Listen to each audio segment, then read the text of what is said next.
लोकपाल ने सीजीआई चंद्रचूड़ पर भ्रष्टाचार आरोपों को खारिज किया। भ्रष्टाचार रोधी संस्था लोकपाल ने पूर्व सीजीआई डीवाई चंद्रचूड़ के खिलाफ भ्रष्टाचार आरोपों की शिकायत का खारिज करते हुए इसे अपने अधिकार क्षेत्र से बाहर बताया। 18 अक्टूबर 2024 को एक शिकायत में आरोप लगाया गया था कि चंद्रचूड़ ने पद को दुरुपयोग किया। लोकपाल ने 3 जनवरी को आदेश में कहा कि वह आरोपों पर चर्चा नहीं करेंगे क्योंकि यह उच्चतम न्यायालय के न्यायाधीशों के लिए लोकपाल अधिनियम के तहत नहीं आता।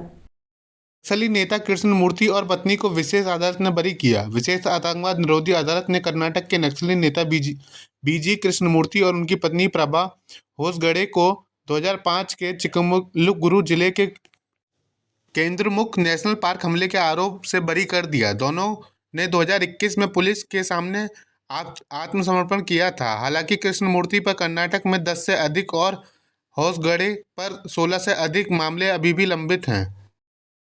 अरविंद केजरीवाल ने चुनाव आयोग को लिखा पत्र, मतदाता सूची में गड़बड़ी का आरोप।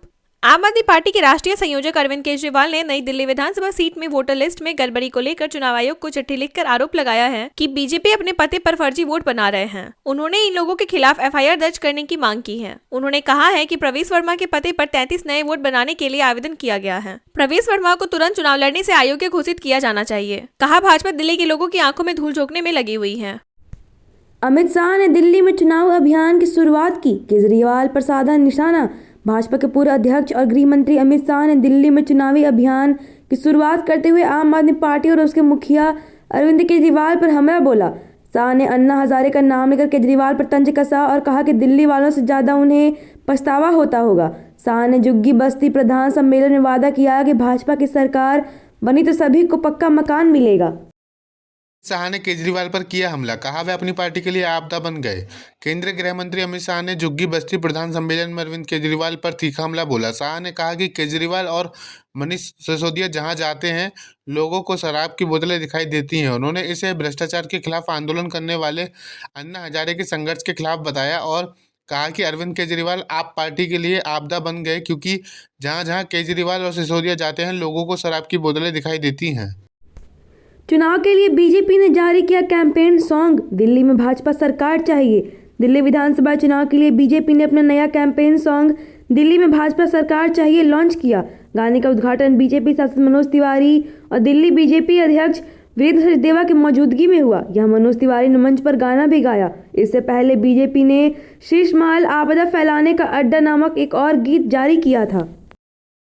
केजरीवाल का दावा, बीजेपी रमेश भिदोड़ी को बन सकती है सीएम उम्मीदवार। दिल्ली विधानसभा चुनाव के बीच अरविंद केजरीवाल ने दावा किया कि बीजेपी रमेश भिदोड़ी को सीएम उम्मीदवार बना सकती है। उन्होंने भिदोड़ी को सार्वजनिक बहस के चैलेंज देते हुए कहा कि जब बीजेपी उन्हें औपचारिक रूप से सीएम उम्मीदवार घोषित करे तो वह उनके साथ बहस करने के लिए तैयार हैं ताकि दिल्ली के लिए दोनों पार्टियों का विजन साफ हो सके। दिल्ली पुलिस ने आप विधायक को तलब किया, बांग्लादेशी घुसपैठियों के मामले में पूछताछ। दिल्ली पुलिस ने आम आदमी पार्टी के विधायक महेंद्र गोयल को उनके स्टाफ को बांग्लादेशी घुसपैठियों के खिलाफ चल रही कार्रवाई के सिलसिले में तलब किया है। रिठाला से विधायक गोयल को साउथ दिल्ली पुलिस के नोटिस जारी कर पूछताछ में शामिल होने के लिए कहा है। यह कदम दिल्ली विधानसभा चुनाव से पहले बांग्लादेशी और रोहिंग्यों के मुद्दे को लेकर बढ़ते आरोप प्रत्यारोप के बीच उठाया गया है। चुनाव के लिए बीजेपी ने जारी किया कैंपेन सॉन्ग, दिल्ली में भाजपा सरकार चाहिए। दिल्ली विधानसभा चुनाव के लिए बीजेपी ने अपना नया कैंपेन सॉन्ग दिल्ली में भाजपा सरकार चाहिए लॉन्च किया। गाने का उद्घाटन बीजेपी सांसद मनोज तिवारी और दिल्ली बीजेपी अध्यक्ष वीरेंद्र सचदेवा की मौजूदगी में हुआ। यह मनोज तिवारी ने मंच पर गाना भी गाया। इससे पहले बीजेपी ने शीश महल आपदा फैलाने का अड्डा नामक एक और गीत जारी किया था। खुद को साबित करने के लिए डिग्री और पद की जरूरत नहीं, मेरठ में बोले राजनाथ सिंह। यूपी के मेरठ में रक्षा मंत्री राजनाथ सिंह ने भारतीय युवाओं को प्रेरित करते हुए कहा कि उन्हें खुद को साबित करने के लिए किसी डिग्री या पद की आवश्यकता नहीं है। उन्होंने कहा कि भारतीय युवाओं में प्रतिभा और अब देश में भी कई विकल्प मौजूद हैं। उन्होंने युवाओं को अपने इतिहास को समझने और बड़े मन से काम करने की सलाह दी।